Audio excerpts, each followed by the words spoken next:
I will ask if there are any staff announcements or agenda changes. Madam Chair, not from me. Great. Then we will open up the opportunity for general public comments on any item of interest to the Planning Commission that is not on the agenda today. Is there any member of the public who would like to speak to anything? Or there's no online public comment at this time. Thank you. So no public comments. We will close the public comment period and move on to our consent agenda. Is there any member of the public or the Planning Commission who would like to remove the minutes of June 22nd from the consent agenda for discussion? Nope. And is there any member of the Planning Commission who would like to make a motion? I make a motion to approve. And I'll go ahead and second. With a motion and a second, all in favor? Aye. Aye. Motion passes 5-0-0. And we'll get started on our regular agenda. Item 1, 2023-018, conditional use permit for a single-family residence in the general commercial zone. And I believe that John is going to introduce this item to us. Good morning, Planning Commission. Good morning. So today I'm here to present our planning project 2023-18. As you stated, it's a conditional use permit. John, is your mic on? Is that a little bit better? I need to speak into it a little bit better. Thank you. Thank you. So the conditional use permit is to allow the single-family residence as the primary use in the general commercial zone. Pursuant to Calaveras County Code Section 17.36.030 D1, the applicant is requesting approval of the conditional use permit to allow the single-family residence on the general commercial parcel that is subject to 2 overlay zones. The first is the planned development zone, and the second is the airport overflight and noise impacts combining zone. The single-family residence is currently existing on the parcel and has been permitted by right because it was built as a caretaker's unit, a subordinate use to the then existing commercial shed manufacturing business. The 7.95 acre parcel has 2 addresses. The first is for the residence, 3526 Carl Kennedy Drive, and the second, 3612 Highway 49, is for the business, both located San Andreas, California.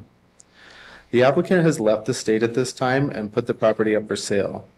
On the property, there's 3 structures in which the shed manufacturing business took place, and he is doing this to allow for the maximum marketing opportunity in case a new buyer does not want to continue the shed manufacturing business or establish a new commercial operation. Because of the C2 zoning, the general commercial zoning, the standalone single-family residence requires the CUP. Although the property is in the PD and AO overlay zones, the existing structure was lawfully constructed at the time, and since no changes are proposed, no plan development permit is required for this approval. So, I want to discuss a little bit about the surrounding properties.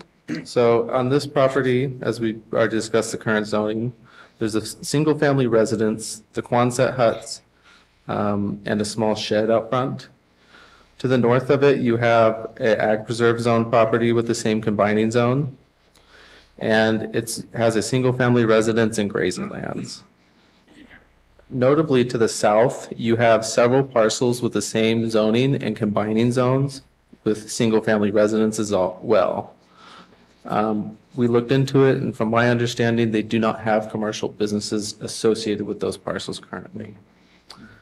The single-family dwelling was constructed in 2020 as a caretaker's unit after the planning department determined it was subordinate in size and use to the other structures on the property. There's no record of permits for the Quonset huts due to their age. The assessor noted that they were constructed in 1966. Outside of that, we don't have any permits on record for the beige shed out front as well. It appears at the time in 2012, during the planning department's analysis, that the shed manufacturing business utilized the 3,000 square foot shop and the 2,100 square foot Quonset hut for construction of the sheds, storage of materials, and storing their tools. In the general commercial zone, a residential use is subordinate to a principal permitted use. The principal permitted use now being discontinued, the parcel cannot be used primarily for residential purposes without the approval and validation of the conditional use permit. That is done through Calaveras County Code Section 17.36.030D1, which allows for the primary single-family residence, one per legal parcel. The purpose of the residential use subordinate to the principal permitted commercial use is to provide business owners the opportunity and option to reside at their business location or allow a caretaker to do so. A residence on the same parcel as their business provides them numerous benefits. Primarily, it allows them to be able to maintain and protect their business, it reduces the commute, and it allows them immediate response in the event of emergency. The purpose of the CUP is to provide the public with an opportunity to review the proposed land use as generally consistent with the purpose of the base zoning district, but has the potential to cause conflict with neighboring land use and zoning. The Calaveras County Code Section 17.06.1803 defines a single-family dwelling as a building designed for and occupied exclusively by one family. As stated earlier, the C2 parcels are intended primarily for commercial use, and the standalone use requires the CUP. As we noted, the property is in the AO overlay zone, but not subject to the 55 CNL noise exposure requirements, and is in compliance with the height requirements of the section 17.62.050 of the Calaveras County Code, because it's a single-story structure less than 22 feet tall. The utilities.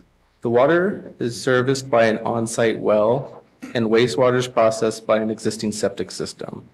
The parcel resides within the San Andreas Fire District, and access is taken primarily from the Carroll Kennedy Road, with secondary access from Highway 4. Per Section 17.50.030 of the Calaveras County Code, the land uses conditionally permitted within the base zoning district are not affected by the inclusion of the parcel within the planned development combining district. As such, conditional uses as specified in the base zone district are also allowed within the planned development combining district. The Planning Commission shall review and approve the site plans for all projects in the planning development combining zone as part of the use permit review process. While the parcel located in the PD combining zone, the CUP application is solely to allow the change in the primary use of the parcel, with no changes proposed to any of the existing structures, which are not part of this application. Therefore, no PD permit or modification to an existing PD permit is required as part of this application. The airport overflight and noise impact combining zone. As we discussed thoroughly, this parcel is located in the AO combining zone. The purpose is to assess the construction, maintenance, or establishment of structures, uses, or objects of natural growth will not constitute hazards to air navigation, to minimize public exposure to airport-related hazards, and to apply the compatibility of land uses within the vicinity of airports in the county. This overlay applies to relevant part to all land contained within the overflight zone or areas within the noise exposure level in excess of 55 CNL as identified in the airport special plan. Per 17.60.020C, parcels are exempt from the requirements of the AO overlay zone if all of the following apply. The parcel is not within the airport imaginary surfaces as defined by federal aviation regulations. The parcel is not within an airport safety area, and the parcel, if within an airport area, is not within the 55 CNL noise contours defined by the airport special plan.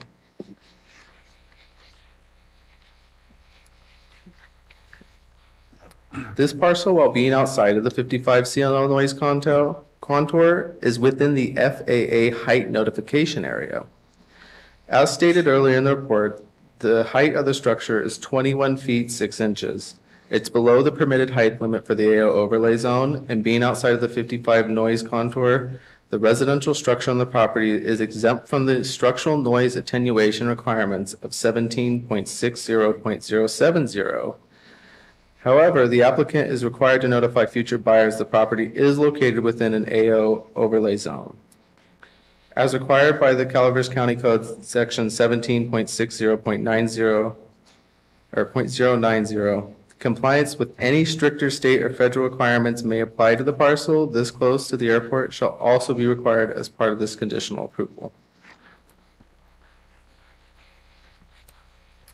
The environmental review was done for this, and pursuant to California Environmental Quality Act guidelines, the project is exempt from the California Code of Regulations 15061B3 from the CEQA guidelines, in which case there is no possibility that the activity in question may have any significant impact on the environment, and the activity is not subject to CEQA.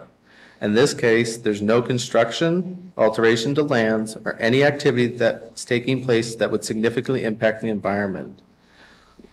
All we are doing is simply allowing the use of a constructed dwelling to be lawfully occupied in the absence of an accompanying commercial use. The change in use, therefore, will serve to authorize a less environmentally impactful use of the property. A notice of exemption has been prepared and will be submitted upon final approval of the permit.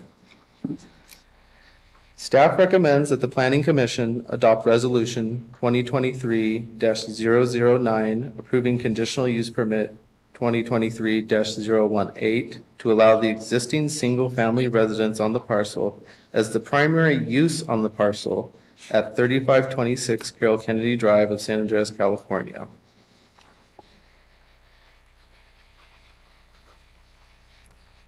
And that concludes my presentation.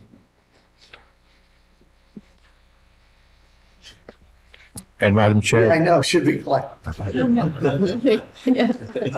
Thank you. the applicant is in the audience in Yeah. case you have any questions.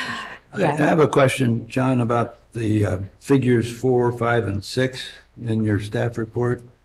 It looks to me, from figure 4, it looks like this property is in Zone D. And figure 5, it looks like the only applicable thing that we need to worry about is that in Zone D has a maximum of 1 dwelling unit per 5 acres, which is no problem here. But I don't understand figure 5 where the property is apparently in this white bubble.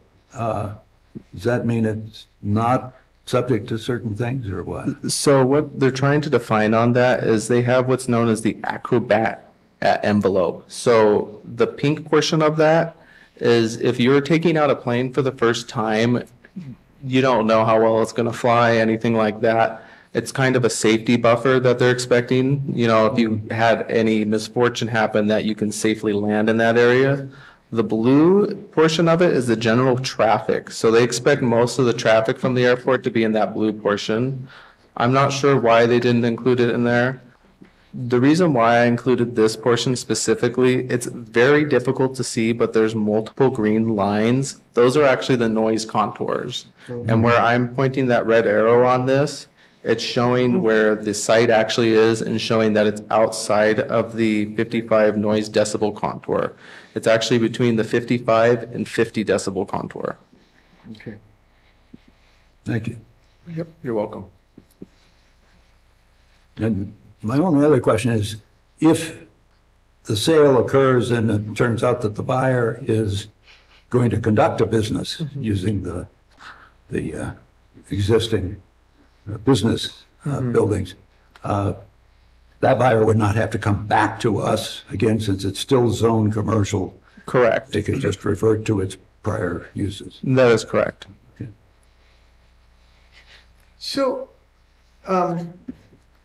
Michelle mentioned the changing, updating the codes and things like that. Is it something which appears as simple as this, and as it was explained prior to the meeting, that, really this is more a way to be able to leverage this building and get a loan on it through a bank, a lending agency.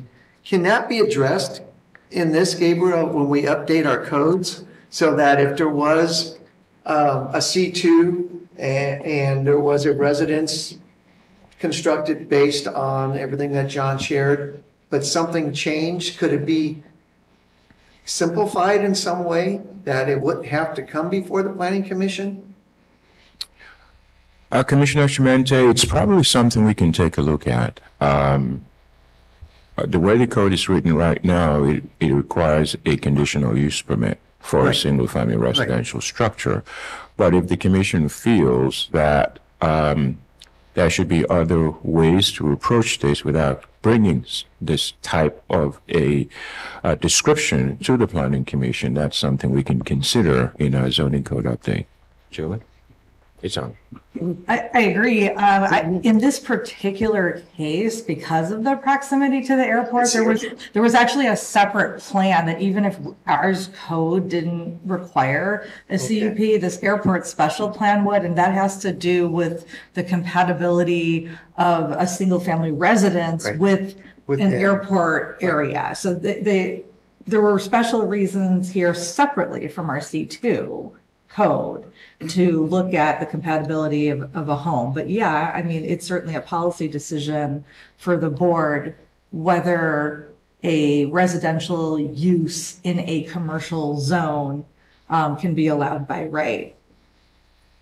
So, but it wasn't an issue, Julie, in the beginning when It you is pulled the allowed. permit? It's allowed by right as long as the commercial operation is. So it didn't make is a difference ongoing. if it was next to the airport then? Because No, it's it allowed- did. It did. There's a It's one of those things that would apply. The other thing with Because even if we're analyzing this right now under a regular zoning code, but it was mentioned somewhere in the staff report of the reso, I forgot which, that there's a separate provision of a different plan that also requires a CUP, and it's a special plan that's just for the airport, but we didn't need to get into all of that because under our zoning code, we needed a CUP anyway. So I mean, there's a little bit of speculation here, but I think that sometimes residential uses, which seems like they would be the less intensive, easier use. I think the concept is there's only so many commercial and industrial parcels in the county. And does the county as a policy want to actually let people use them for a living when it might want to instead attract business? But that is a policy decision of the board.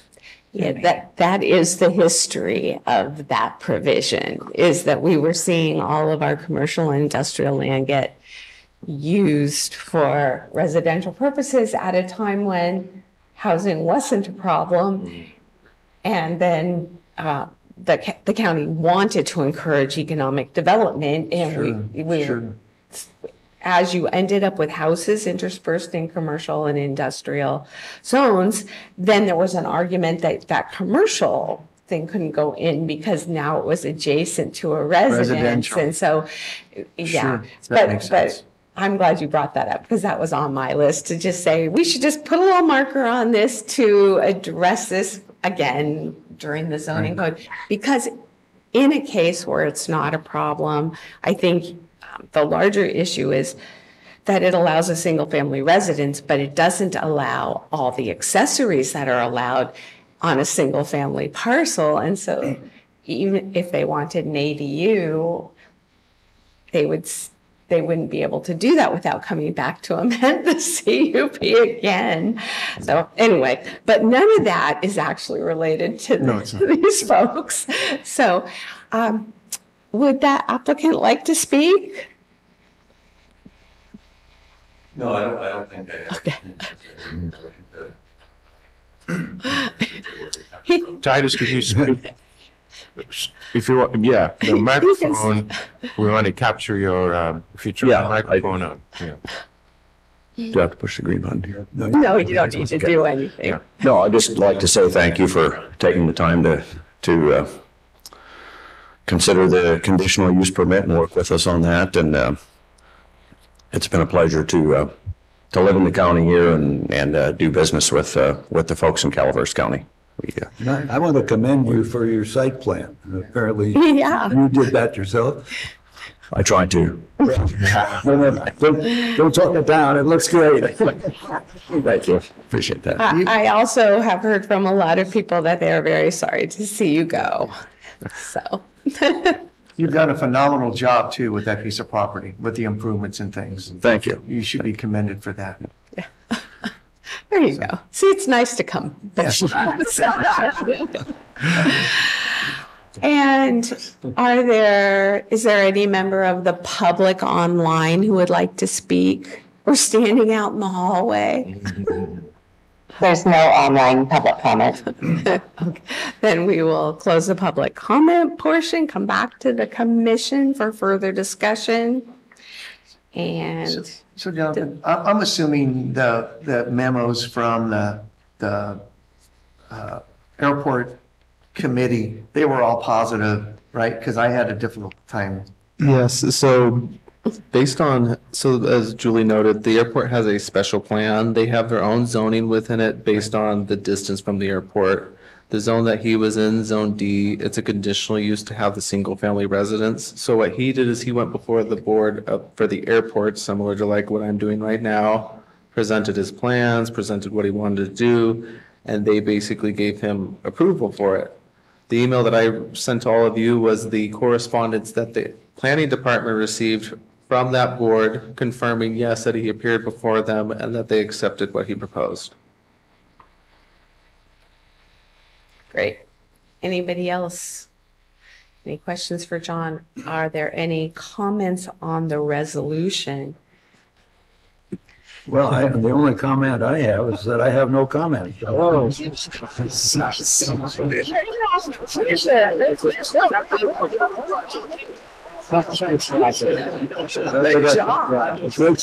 job by the planning department, and I understand subject to good legal review, and it just looks wonderful. And wow. I would just remind you to actually attach the site plan as attachment A. But anyhow, well done. Are we ready to hear the recommendation? Wow. Staff recommends that we approve resolution 2023-009. All right. So Do we have a motion? I'll motion. I'll move. I'll second. All in favor? Aye. Motion passes 500. Thank you very much. And I think this is just time for reports. Any informational items? Nope. Commissioner reports? Nope. Planning director report? Well, I do have a report. Pursuant to the agreement that I would bring before you any kind of discretionary permits that the department approves but doesn't come to the Planning Commission, there are actually 4 of them that have taken place since the last Planning Commission meeting. The first one is the approval of an AUP for a community event at 364 Main Street. This is the West Point Farmers Market. And then we had 3 fireworks stands. This is, because of 4th of July. They're all temporary use permits, and they're all 1-day and outdoor sales. And that's about it. So. All right. Yeah. Thank you. Thank you. Will we be having a meeting in 2 weeks or whatever? We will be having a meeting in 2 weeks, yes. At least one item. Yes. Actually, there might be another We one. have greenhouse gases on that agenda Yeah. as well. Yeah. But So the then there's main, the main, yeah, there'll be yeah. And the consultants are coming, and they will be ready to answer your questions. And they would also be ready to provide us with insights as to how they arrived at some of their recommendations. And I've been looking at what they gave us back in October when they said we were 56 metric tons shy of our AB 32 goals. And now they're saying we are there. So, and the things that we have to do to get there, those are the things that I think we're going to have to discuss. And just to clarify, it's Rincon coming, not Yeah. Harris. So it's not the outfit that did the calculations, but another sub-consultant that's been working with them and has experience in doing similar type of work. And will you be able to make the consultants' latest contributions available to us in a form that we can show edits? I will do so as soon as I receive them, but I have forwarded them your comments regarding how you looked at those, for example, transportation measures, how you wanted to be rewarded. I have forwarded that information to them. Because it'd make it so much easier for us if we have their materials in a way that we can propose changes on Absolutely. those It's materials. like a Word document, Yeah. right? Yeah, Exactly. it is a Word document. And anything that we submit to the other commissioners has to be public for the public Right. at the same time. So. Madam Chair, I will not be here on the 27th. I'm sorry. It's my vacation in Bodega Bay there. I may not as well. Depends upon if camp goes on. Wow. Okay, so under those circumstances, we may want to push the greenhouse gas item off. It's up to you. Any vote on that day is going to require all three people present. Exactly. Commissioners present. So I don't know I think there's other applications. I don't know their There's feelings one I about know it. of. Yeah, that's one other one. Is there any That's- urgency to that item? I don't think there is. But the issue is that we actually had to get into a separate contract with Rincon for them to be at this meeting. So if you just If tell they're them we're available 2 postponing, weeks we're later. postponing the meeting to a different date. I may be I- here. I'll know today. You don't know yet. Yeah. It would be nice for all the commissioners to be here for something like the greenhouse gas item, especially if we want to handle it in one meeting. Okay. So, I think, how does everybody else feel? Would you? Yeah, I apologize. I It's okay. Yeah. be here. It happens. It's summer. And the next meeting date, everybody can come? Yeah, is everybody clear for Which would be the July. No, it'll be August? mhm. I followed directions and turned my phone off, so it's gonna take a moment. So it'd be the I won't be, fourth I won't be Thursday. available August 10th. I think the second. Yeah, it'll be August the 10th. I won't be available August 10th. Yeah, You you're would right. be? I wouldn't be, no. Yikes. So CJ is not available on the 10th. Okay. Yikes. Well, we need to get the greenhouse gas. So Then I guess we wait to hear if Commissioner Parker is available on the 27th. 27th, we should go ahead. And if not, then we should switch to the 10th or whatever that Okay, so other we date would have was. 4. We would not So have, that we would have at least 4 of us here. I hate to have it with right, only with 3 only people. 3. Yeah, and 3 of us have been through it already, so we know pretty much. Yeah. Yeah. Although it's more exciting than it used to be. Oh, that's hard to believe. Okay, is there anything else before we adjourn this meeting? And Gabriel, can you let us know which date we can expect the greenhouse gases to be once you hear from? Yes, I will. Yes, thank you. We're adjourned at Wow. 9:30-ish, depending on which clock you like. Go forth and have a great day, everybody. Congratulations. Good luck in your next endeavor.